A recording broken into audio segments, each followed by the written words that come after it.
the song of the American Indian Church. Lovely is the flower so full of treasure, you lift my spirits higher to heaven, where the moon and the stars are your biggest treasure. Sweet and love and happy people singing, just simple people with sweet and love and happy people singing. Sweet sensations glowing on their faces, sweet sensations flowing from their hearts for everyone. Hi everyone, this is Charlie of the Love Police from London. We're here in Bergen, Norway with Silverbird. I'm just going to ask you a couple of questions, if that's okay, just to get your view on how we can try and make the world a better place. Okay, first question.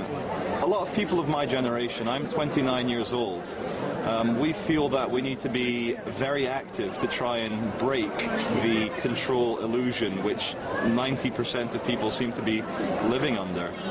How active do we need to be? And the second part of that question, are we in a very dangerous point now in the world in terms of what we can do? I would say that the dangerous point of this world started a few years back. Yeah.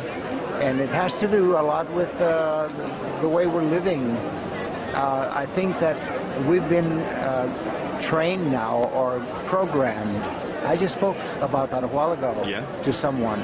We're programmed now to move faster, and our bodies are not yet up to par to do that. Yeah. So they are in one speed, and our minds are triggered to go faster. Yeah.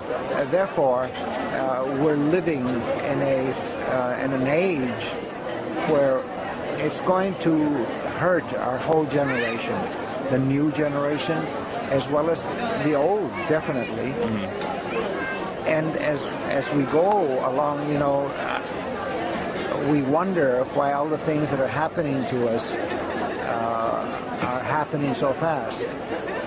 We've moved from a normal technical way of life to this new generation of computers and cellular phones. Today people walk around, it's like nothing, talking to themselves, but they have a thing in the ear. They're going really doing something that we're losing touch with what is civilization, what should be. We're going in touch with the Western civilization, and we've helped to spread it to other parts of the world that wouldn't have had this technology if we hadn't done that ourselves. No. Yeah. And is there an actual concerted effort by people in government or in big corporations to add negativity to the world, or do you feel it might be by accident that we do it to ourselves? It's not by, well, it's by accident, it's by invention, okay? I can do it better, and I can make this a little better and make it greater. We're coming up with innovation every year.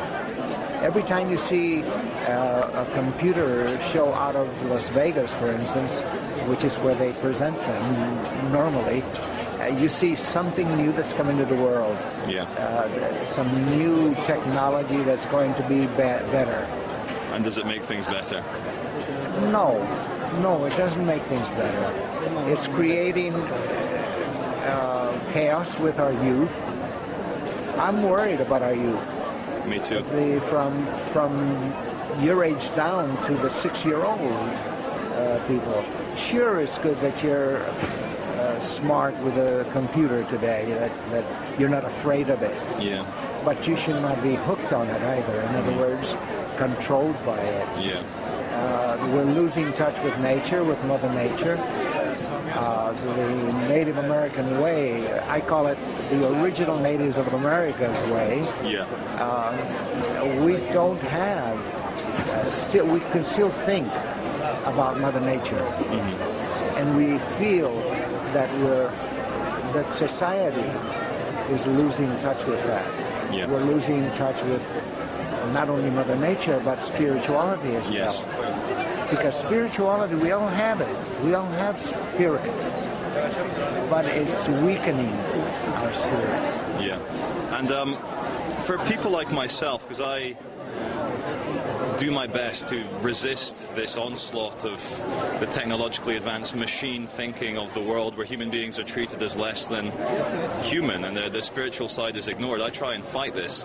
What advice would you have for people like myself in terms of how active we need to be resisting and what steps we can take to resist?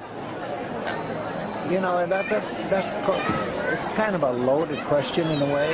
Yeah, it implies that something needs to be done. Yeah, it's just, you know, something has to be done to save our youth. Yeah.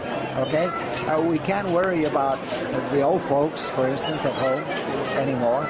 But I just left the house this morning that the man had the 42-inch TV flat screen turned on already to watch the daily thing. And this is like 8 o'clock in the morning or something. You know, yeah. Starts the programming early in the day. Absolutely. Yeah. And I said, you know what? You're retired, but you're still young. Yeah. You're still alive. How about nature? You know, Yeah. how about going out, taking a walk in the snow? Yeah. Well, there's beautiful snow out there. Yeah. And it's happening a lot to the youth. Yeah. I know another young person, young, I say, 31 years old, okay, that sat at a seminar of mine with a little mobile phone playing away. He wasn't paying attention. He was there, but he wasn't there. Yeah. That makes me sad. And Yeah. it tears me apart to see that this friend of mine who's a scientist, and he works at the biggest college or hospital in Vienna, AKH, and his wife is a pharmacist, that their son Marcus, when he was 8 years old, he would sit at the table, we'd go to eat, and what do you want, Marcus, for dinner? And he'd be playing with his... Ignoring the parents, stuck in the town. As if he's not there. Right. Yeah. So, what can we do to fight this? It's very hard to now go back. Yeah. You'd have to get rid of Nintendo. Yeah. For one. PlayStation, Sony PlayStation. Yeah. These are preparing you for battle in the next war that's coming up wherever. They are. It's like there's video games of people killing as many people as possible. Call of Duty 4. The U.S. Army now has a video game to indoctrinate the young in terms of killing.